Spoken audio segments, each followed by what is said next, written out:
going on, Jerome's? So when Anthony Richardson was coming into the NFL in 2023 out of Florida, yeah, he was a one-year starter, a bit of a one-year wonder, and accuracy definitely needs to work on a lot of things, but the absolute physical freak domination is just completely off the charts, a rocket arm, and he just does things that you cannot coach and you cannot teach, and he certainly can become a game changer, right? But long story longer, after being drafted high by the Colts, it hasn't quite panned out. So 2023 had that AC joint injury, and then 2024, just got benched. Right, had some hip issues, but overall just got benched. But it hasn't really come together, right? There's a couple of highlights where he tosses the ball like 70 yards downfield against the Texans, but 11 touchdowns, 13 picks, a 67.8 quarterback rating, which is not good.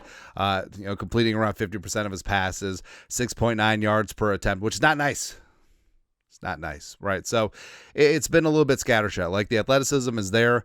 He's ran for 635 yards and 10 touchdowns on the ground, but just consistent accuracy, making the easy throw hasn't quite happened. Right. And also, to a degree, this is sort of like the Trey Lance debacle, where Richardson, obviously at Florida, higher level competition than NDSU, but Trey Lance also was a one-year starter and had some physical tools, and you're just projecting him, right? But Richardson needs time to marinate and really get his footwork and all the technical aspects right, but it just hasn't happened with the Colts. Long story longer, Colts announced per head coach Shane Steichen, quarterback Anthony Richardson is dealing with a shoulder injury and will not participate in minicamp next week. So it is that same shoulder that he had issues with in 2023 and could potentially put him behind the 8-ball starting with the Colts, and it could be Danny Dimes season in Indianapolis. But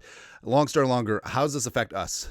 How does this affect me? It's really important here. So, of course, Kevin O'Connell went viral last year after the post-game hug, dapping it out with after the Vikings beat down the Colts, because Richardson got benched. Jumping Joe Flacco hopped up in there, and Hot Mike caught Kevin O'Connell really hyping up Anthony Richardson. You're a bad dude, and just keep grinding and all that stuff. And it's great. And it's a couple things. Like, I actually truly believe that Kevin O'Connell is an emotional genius. He's an EQ genius. Like, he understands how he can have, don't want to say soft, because that's not the term, have a humanistic approach and relationship to his players, specifically quarterbacks who are head cases to begin with.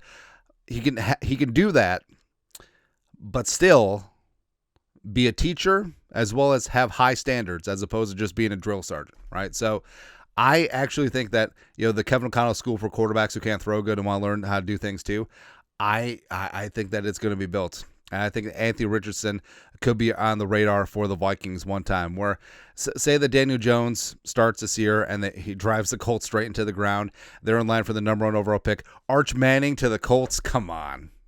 So obviously Richardson would be available, much like Will Levis this year with Cam Ward. So Anthony Richardson, you want to be the project?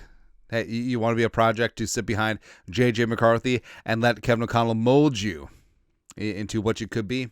Certainly. Also, what's interesting is that if and when Daniel Jones wins the starting job in Indianapolis, so one of the components of the compensatory pick formula is playing time and starts and snaps and all that stuff.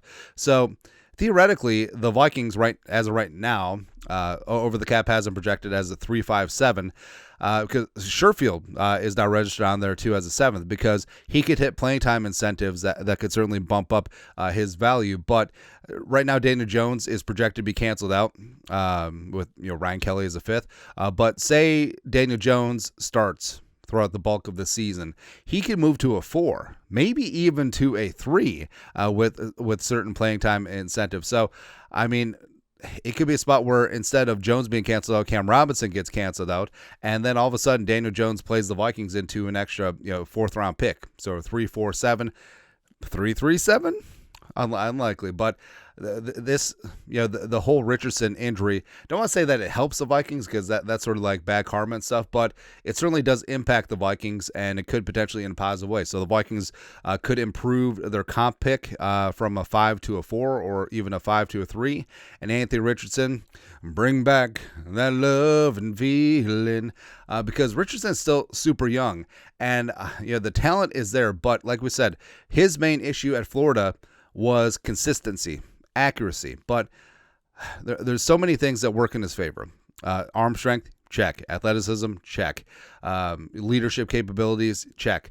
As well as digesting an offense, check. And plus, just getting his footwork right, all the technical aspects of the game, which is something that Kevin O'Connell is so good at instilling in his quarterbacks. I mean, the ceiling could be the roof in this spot. So, Anthony, hey, after you don't win the starting job this year, come on, man. Come on. Join with the Vikings. Back up J.J. McCarthy. Be the quarterback 3, and we'll develop you. Come on, man. As well as Danny Jones. Go get us an extra comp pick, you jerk. That's it. Anyways, your thoughts are thoughts. How Anthony Richardson's shoulder injury could impact the Vikings in major ways.